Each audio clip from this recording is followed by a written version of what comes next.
신명기 그 말씀들, 신명기 핵심은 6장 5절 내 하나님 여호와를 사랑하라. 어떻게 해요? 마음을 다하고 뜻을 다하고 힘을 다해서. 근데 너희들만이 아니라 너희 자녀들도 하나님을 마음을 다해서 뜻을 다하고 힘을 다해서 하나님 사랑하라, 사랑하게 하라. 그렇게 부지런히 가르쳐라 합니다.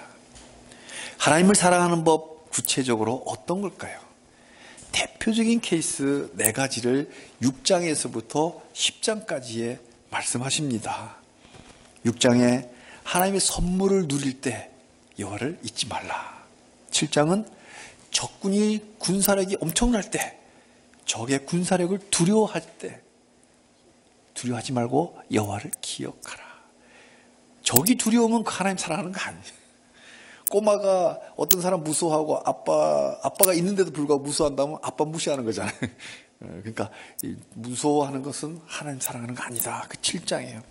8장에 풍부할 때 여호와를 잊지 말라. 모든 게 다 갖춰졌을 때 하나님 여호와 잊어버리는 거 하나님 사랑하는 거 아니다. 이제 4번째로 9장과 10장 자기의 위험을 조심하라 라고 가르쳐 줍니다. 하나님의 선물을 누리고 남부러운 게 없을 정도로 풍부해지면 사람들은 하나님을 잊어먹는 차원을 넘어서 아예 하나님을 거역하는 차원으로까지 망가집니다. 지금까지 뭐예요? 잊지 마라, 기억하라잖아요. 하나님을 잊지 마라, 하나님을 기억하라. 근데요, 이제 9장 10장에 와서 마지막 4번째 케이스는요, 잊지 말라 정도가 아니라 아예 거역까지 하는, 좀 가진 게 있다고 거역까지 하는 이 상황을 지금 경고하십니다. 이기주의예요, 이기주의. 하나님의 자리에서 하나님을 쫓아내고 자기가 들어앉아 있는 거, 자기를 자꾸 드러내는 거, 그게 가장 위험한 우상이 자기 자신입니다. 그래서 우리에게 가장 위험한 적은 사실상은 자기 자신이에요. 당신의 적이 누굽니까? 납니다. 이렇게 말할 수 있어야 됩니다. 왜냐하면 자기를 사랑하는 나머지 본능적으로 사랑하잖아요, 자기를. 그래야 보호가 되니까 하나님 그렇게 만드셨거든요. 근데 너무 사랑해가지고 하나님의 영광까지 자기가 가로채는 그런 위험에 빠질 수 있어요. 어제 축구 결승전이 있었잖아요. 축구가 팀플레이잖아요. 서로 이렇게 팀이 있어요. 근데 자기만 골 넣을 거라고 하면 그 골이 나가지겠어요. 그러니까 자기, 하나님의 영광까지 자기가 가로채는 위험.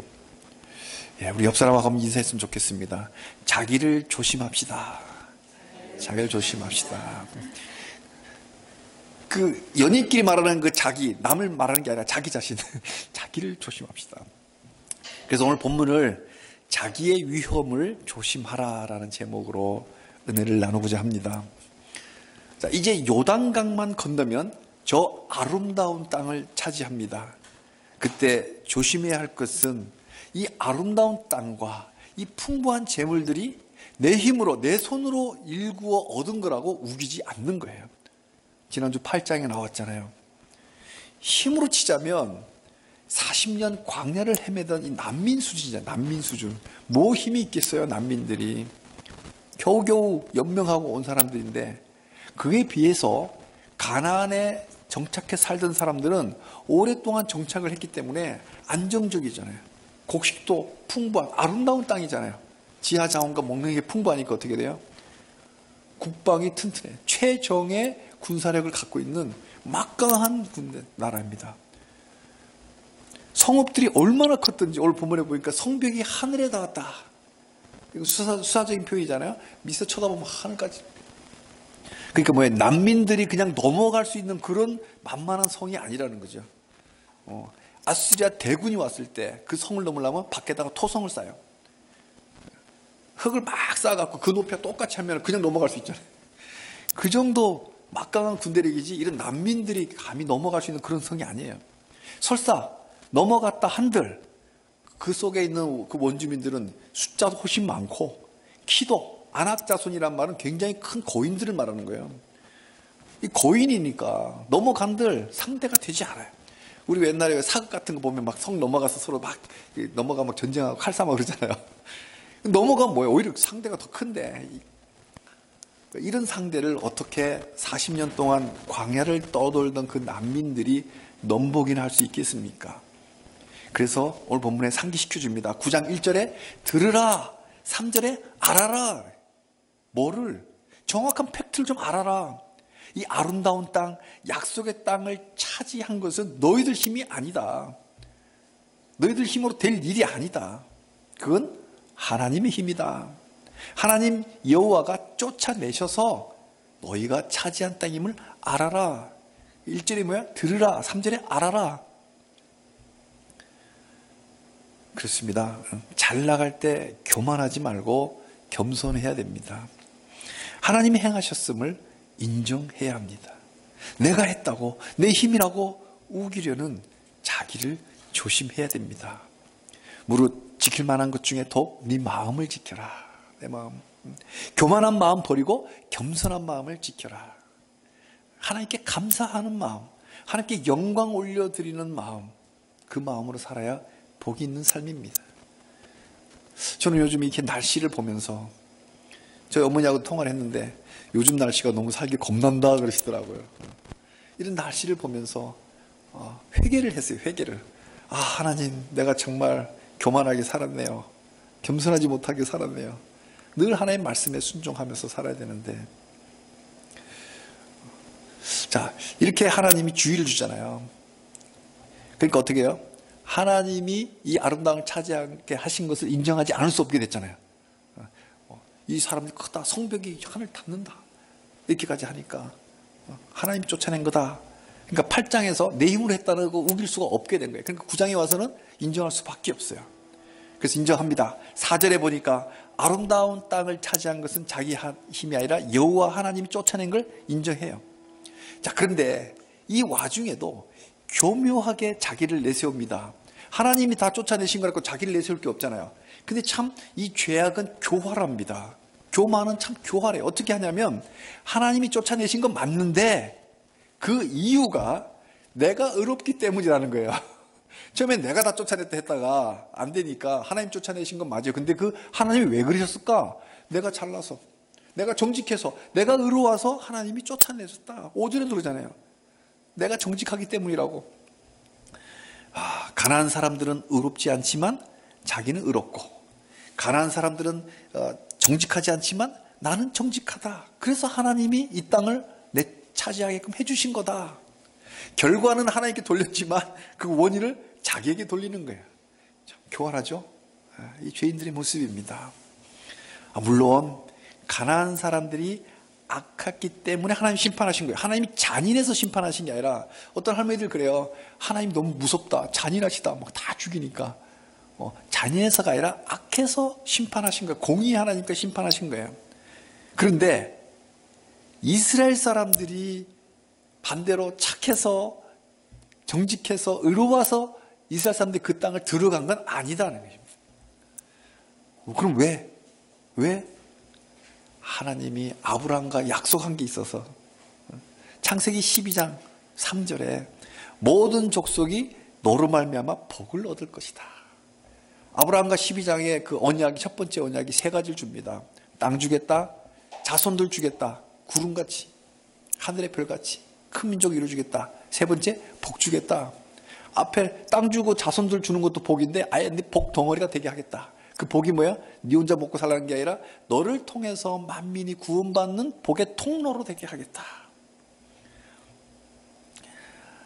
그러니까요, 이 약속 때문에 그 후손들에게 약속 이루라고, 사명 감당하라고 그 땅 주신 거예요.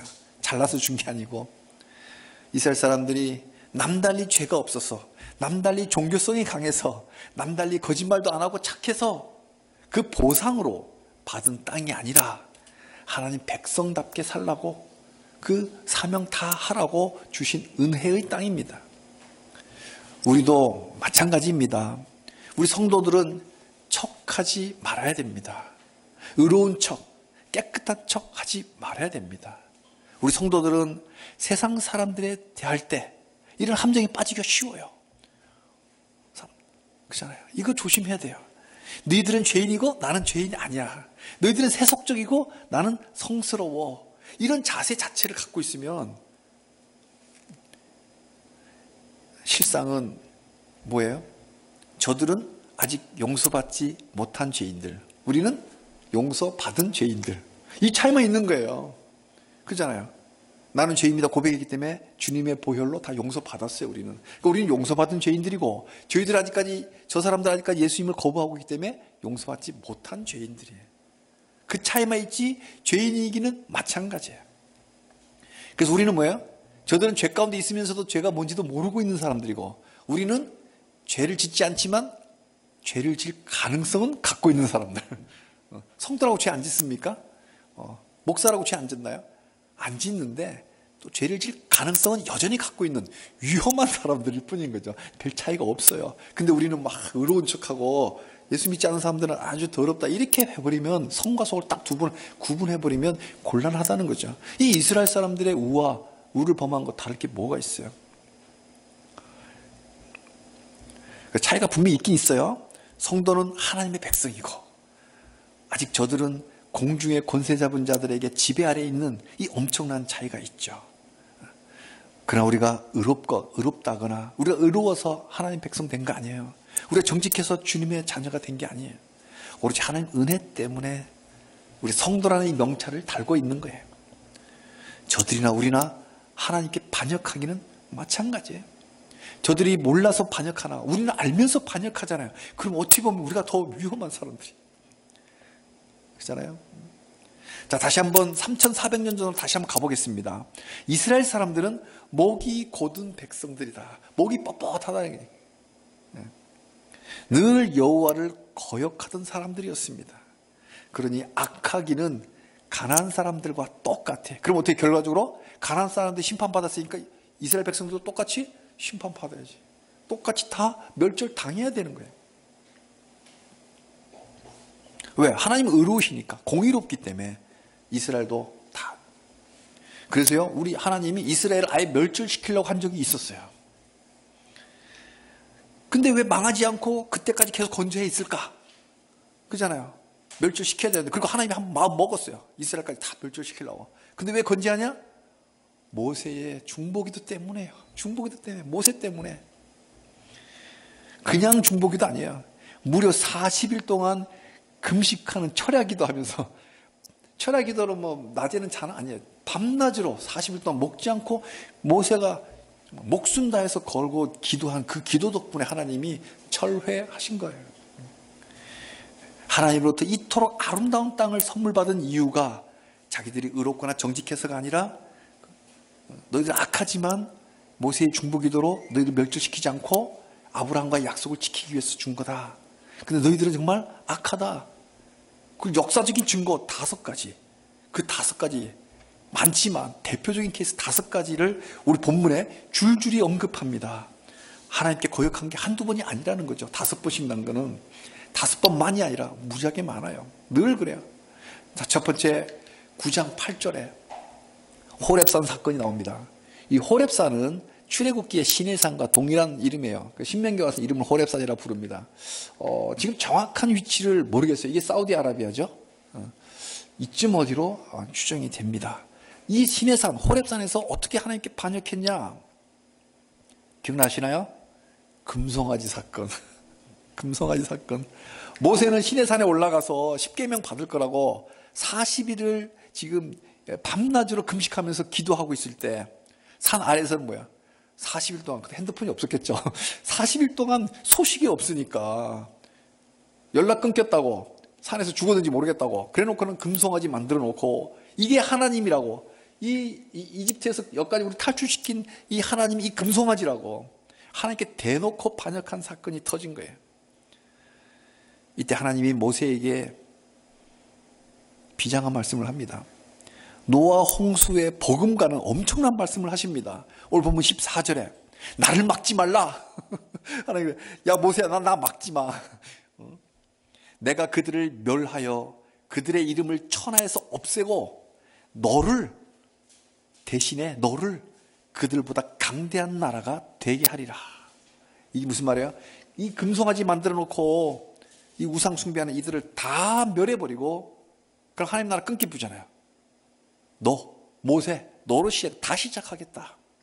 노아 홍수 때 어떻게 했어요? 노아 홍수 때 온 인류를 다 쓸어버리고 오직 노아 가족만 남겨서 다시 시작했잖아요. 근데 이번에는 이 택하신 백성을 다 쓸어버리고 온 인류를 다 쓸어버린다고 안 했잖아요. 그때부터 다시는 하지 아니라 무지개 딱 만드시면서 물심판 안 하겠다 약속했잖아요. 그래서 이 이스라엘만 택한 백성만 다 쓸어버리고 그 대신 모세로부터 다시 시작하려고 하셨어요. 엄청난 일이 지금 벌어졌죠. 하나님 마음이 얼마나 상했으면 이런 말씀까지 하셨을까. 자기 손으로 만든 금송아지를 자기 하나님이라고 숭배하는 이 어리석은 이 사람들이 어떻게 정직한 사람이라고 할 수 있을까요? 의로운 사람이 결코 아닙니다. 근데 지금 우기잖아요.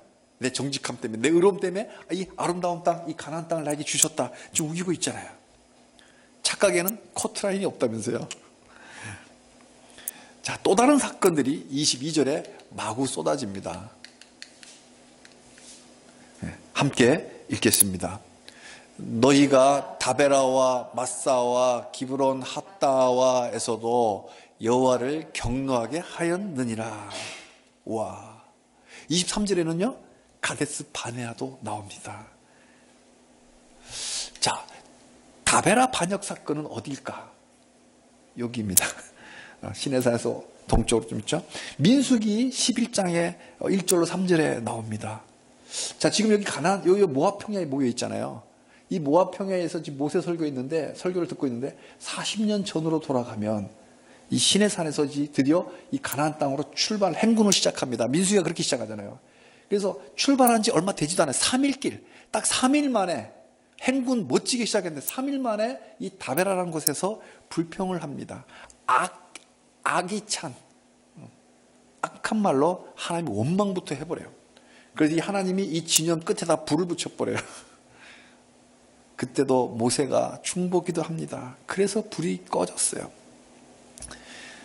또 마사라는 곳은 어디냐? 이 시내산으로부터 좌측, 서측에 있어요. 이 사건이 잘 기억이 안 나죠? 출애굽기에 있는데 퀴즈 같죠? 출애굽기 17장에 르비딤이 나옵니다. 르비딤이 조금 기억나실 줄 모르겠어요. 물 사건, 먹을 물이 없다. 이 르비딤과 마사는 같은 이름입니다. 지명입니다. 자, 이집트를 출애굽해서 떠나서 지금 시내산으로 가고 있는데 시내산에 거의 다 왔어요. 거의 다 왔는 이 목전에서 먹을 물 없다고 불평했어요. 불평만 할 정도가 아니라 하나님 도대체 살아 계신 거야? 많은 거야? 이런 말까지 하고 돌을 던져서 모세를 죽이려고 했어요. 자, 이 정도가 되면 참 인간이 싫어집니다. 참, 사람이 싫어질 때가 있나요? 네. 가장 믿지 못할 존재가 사람이에요. 배은망덕하게도 백성들이 주 하나님과 다툰 거예요. 모세와 다툰 게 아니라 하나님과 다툰 거예요. 그 반역의 장소가 마사, 르비딤입니다. 그 다음 기브론 핫다아와, 우리 발음도 잘 안 돼요, 그죠? 이 기브론 핫다와, 여기 또 어떤 사건이 있었던 장소일까요? 우리에게 이 지명이 생소하잖아요. 늘 읽는 것도 아니고. 그렇지만 여기서 벌어진 사건은 우리가 잘 알고 있습니다. 그래서 지명도 여기는 아니에요. 근데 요 어디 때입니다. 정확한 지명이 있지는 않지만 이 여정 가운데 있는 곳이에요. 민수기 11장 4절에서 34절의 사건입니다. 광야에 먹을 게 없다 보니까 하나님 만나를 내려주셨잖아요. 만나를 맨날 먹다 보니까 지겨운 거예요. 질린 거야. 그래서 어떻게 불평하냐? 고기 반찬도 없고 생선 반찬도 없고 오이나 참외나 부추나 마늘도 없고 샐러드도 없다는 거야. 식탁에 만나만 있는 거야. 만나만. 그 징징징 되는 거예요. 유아틱하잖아요. 유아틱해. 응? 이 광야에서 아침마다 만나 내려주는 거 얼마나 감사야. 근데 마늘도 없다 그러고 샐러드도 없다 그러고 생선도 없다 그러고 이 광야에서 왜 생선을 왜 찾아 지금? 하나님은 그렇게 많이 경험해 놓고도 여전히 유치한 수준에 머물렀던 이 백성들은 탐욕 그 자체였습니다. 그 뭐야? 하나님 뭐야? 자기 탐욕을 채워주는 하인쯤으로 생각한 거예요. 그러니까 하나님 멸시하는 거죠. 왜 원망해요? 하나님 당신은 날 보급되잖아. 왜 보급 안 해줘? 이렇게 하나님 멸시하는 거예요. 그 사람도 어떻게 됐을까요? 하나님 화가 났어요. 그래서 한번 실컷 고기 한번 먹어봐라. 메추라기를 다 몰고 온 거예요. 그래갖고 한 달 내내 그 고기 먹을 때 고기만 먹으면 어떻게 돼요? 아니, 냄새도 맡기 싫은데. 그래서 이 사이에 고기가 껴있는데 그거 자기 이빨 사이에 껴있는 고기를 먹기도 전에 죽습니다. 하나님이 죽이세요. 이렇게 하나님께 반역한 사건의 현장이 바로 이 기브롯 핫다와입니다.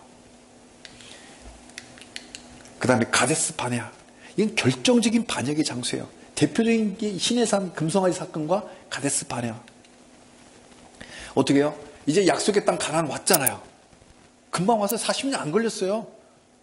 근데 여기서 이제 정탐을 보내잖아요. 이때 여호수아와 갈렙만이 돌아와서 야, 이 땅 정말 좋은 땅이야. 아름다운 땅이야. 하나님이 우리 주신 땅이 우리가 충분히 차지할 수 있는 땅이야 라고 보고할 때 나머지 10명은 No, 우리는 죽었다. 그렇게 보고하잖아요. 그러면 12명의 정탐 보고가 문제가 아니라 보고를 받은 백성들의 반응이 문제예요. 토탈 200만 명. 그러니까 200만 명 대 2의 대결이에요. 나머지는 다 죽었다고 생각한 거예요. 자, 200만 명 대 2. 1대 100만. 엄청난 거죠. 다수가 옳은 건 반드시 아닙니다. 수학의 대수의 법칙이 있죠. 모르면 다 따라가면 좋은데 꼭 그런 건 아니에요. 모두가 이야기한다고 그게 옳은 건 아니다. 매스컴이 이야기한다고 그게 다 옳은 건 아니다. 자, 200만 명이 다 죽었다 할 때 여호수아와 갈렙만 두 사람만 아니다고 할 때 약속의 땅 코앞에서 진격하라고 하나님 말씀합니다. 진격하라고 할 때 못 가요. 오만 핑계 다 대면서 청개구리. 이 청개구리가 지금 자기가 의롭다고 자기가 정직하다고 청개구리 해놓고 지금 이 가나안 땅에 들어가면서 이게 우리가 지금 착해서 하나님이 우리 주신 거야. 이 사람들은 나쁜 사람들이고 우리는 좋은 사람들이라서 주신 거야 라고 지금 여기 이야기하고 있는 거예요. 그럼 하나님의 평가는 정반대입니다. 24절에 내가 너희를 알던 날부터 너희가 항상 여호와를 거역해 왔노라. 하나님의 평가예요. 자기가 잘났다고 평가하면 뭐예요? 남들이 평가해 주던데 하나님 평가는 정반대예요. 한두 번이 아니다. 늘 거역했다. 이 5대 반역 사건을 시계열로 다시 한번 정리를 해볼게요. 시계열로 정리를 다시 해보면 이렇습니다. 출애굽 나왔잖아요.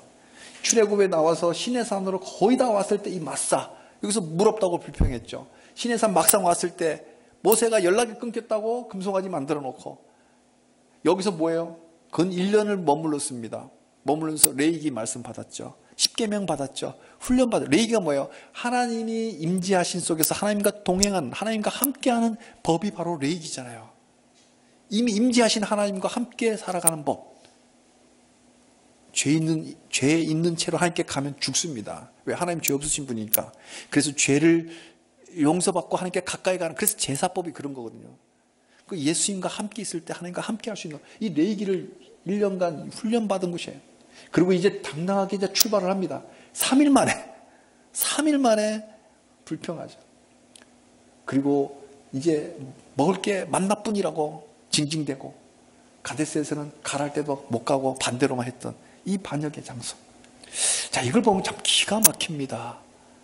역사적 사실만 아니라 우리에게도 적용을 하면 기가 막힌 일이 벌어집니다. 구원받았어요. 예수 믿고 구원받고 이제 우리가 이 요단강 건너서 천국 가는 이 여정, 우리 인생 자체가 신앙생활이 이제 천국까지 가는 이 과정 속에서 늘 우리는 하나님의 은혜를 받으면서도 늘 하나님께 반역하고 믿음 없는 생활을 우리가 해왔던 우리들입니다. 그런데요, 참 재밌는 걸 보면, 특이한 걸 보면 이 출애굽에서 시내산까지는 여기 마사, 여기서는 하나님이 심판하지 않습니다. 물 없다고 물 다 주세요. 근데 이때부터는 여기 징계가 시작이 됩니다. 반역하니까 어떻게 불질렀죠. 그리고 어떻게 여기서 사람도 죽었죠. 다 모세가 중보기 돼서 살았어요. 그러니까 이 사건이 반환점이에요. 레위기 받고 은혜 받고 말씀 받았을 때부터는 이제부터는 불신앙에 책임을 묻습니다. 그러나 이 과정에서는 아직은 책임을 안 물으세요. 근데 이때부터는 조금씩 책임을 물으십니다. 그러니까 우리가 신앙생활 할 때 은혜 받으면 은혜 받은 만큼 은혜에 합당한 삶을 살아야 돼요. 그만한 책임을 물으십니다. 잘 모를 때, 새신자 때는 책임 안 물으세요. 자기 신앙의 분량만큼 살아내야 됩니다.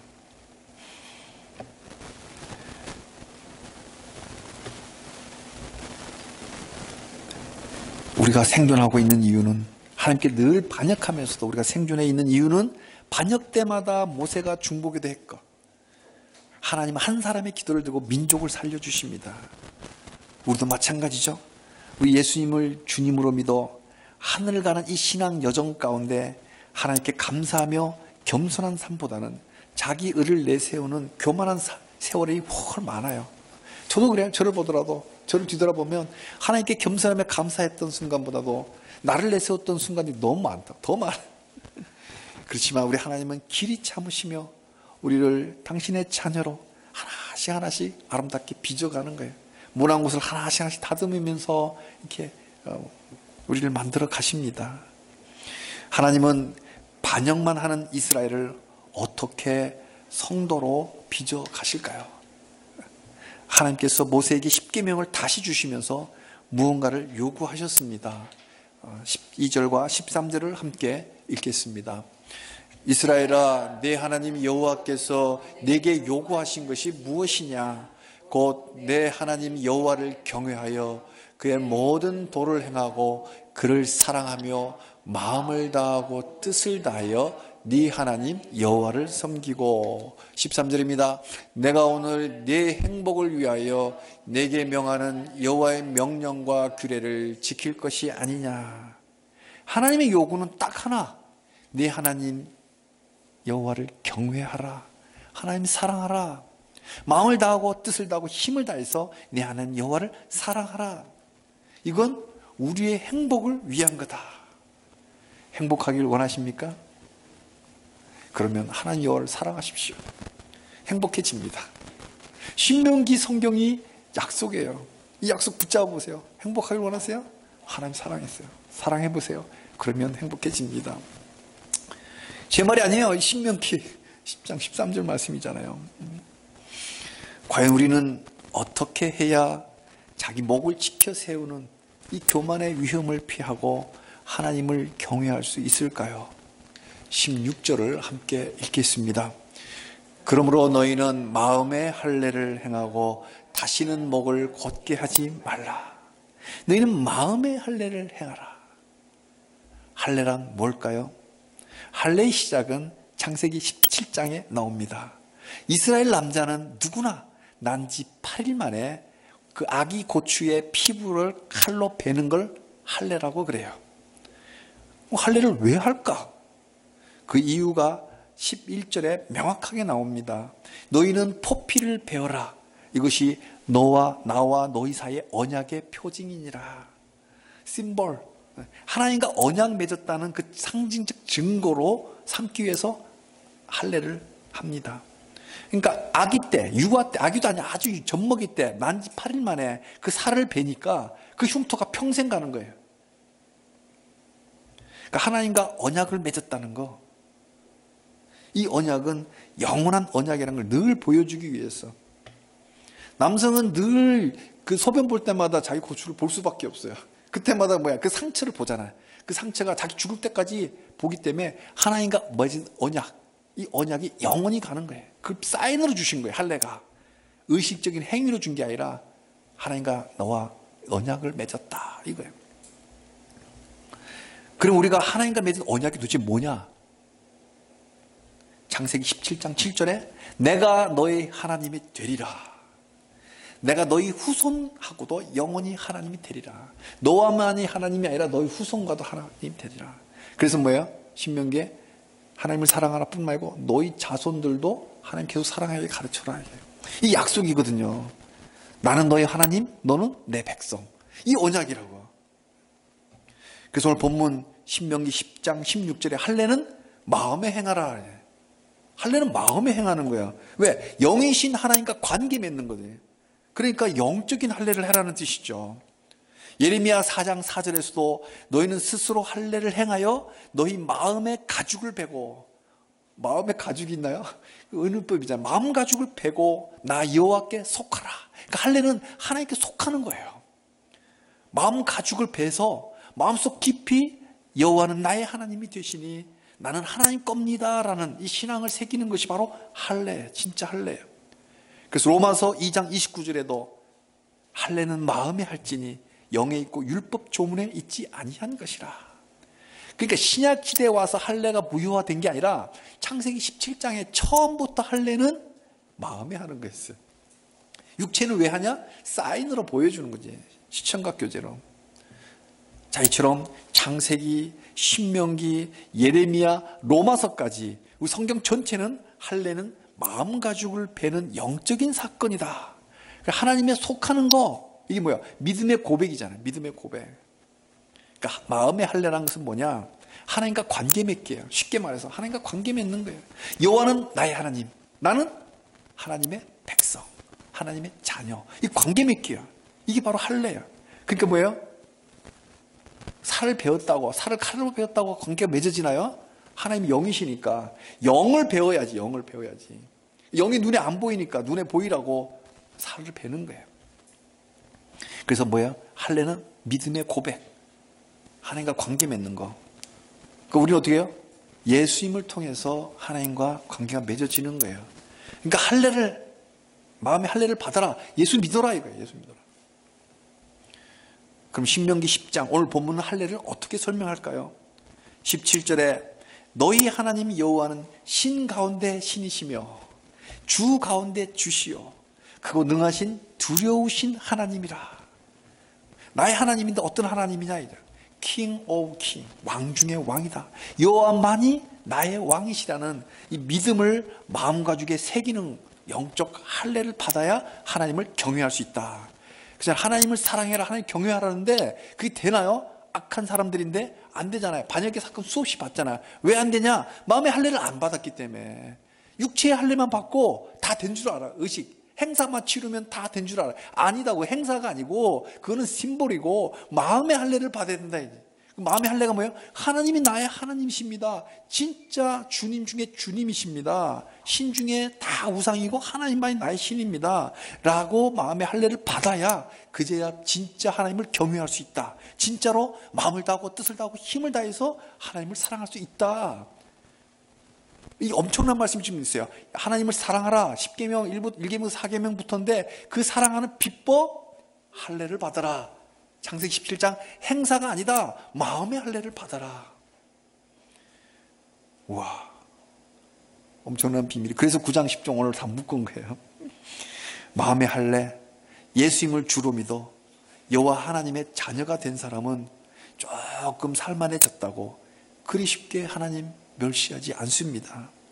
자기가 정직해서 자기가 의로워서 복받은 거라고 그렇게 용감하게 말하지 않습니다. 내가 머리가 똑똑해서 내가 이렇게 잘 살게 됐다고 그렇게 용감하게 말하지 않아요.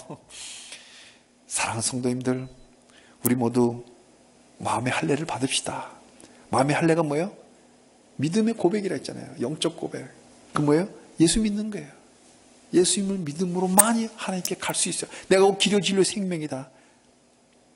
우리 모두 하나님의 선물을 누리고 이 풍부함을 누릴 때 하나님을 잊지 않을 뿐만 아니라 remember, 하나님을 기억만 할 뿐만 아니라 자기를 내세우는 이 위험을 우리 조심합시다. 우리 마음의 가죽을 베는 이 할례를 받읍시다. 예수님을 구주로 믿는 이 믿음이 마음의 할례를 받는 거예요. 사도 바울이 갈라디아서의 마지막에 이렇게 고백합니다. 내 몸에 예수의 흔적을 지니고 있노라. 우와, 할례만이 아니라 자기 몸에 예수의 흔적, 트레이드마크 왜 팡 찍는 거 있잖아요. 낙인 찍듯이 내 트레이드마크가 예수의 트레이드마크가 있는 거예요. 아버지 하나님을 마음과 뜻과 힘을 다해 사랑할 수 있는 이 비결이 마음의 할례를 받는 것, 믿음입니다. 참으로 주님이 주 중에 주여, 신 중에 신이고 살아계신 나의 하나님, 두려우신 하나님이라고 고백한다면 정말 하나님을 경외할 수 있고 마음과 뜻과 목숨 다해서 하나님을 사랑할 수 있습니다. 우리 사랑하는 모퉁이돌 교회 성도님들, 우리 다 함께 우리 서로 힘을 내면서 우리 주 하나님, 우리 주 예수님, 우리 성령님, 삼일째 하나님을 목숨 다해 사랑합시다. 그런 우리들 되기를 주님의 이름으로 축복합니다.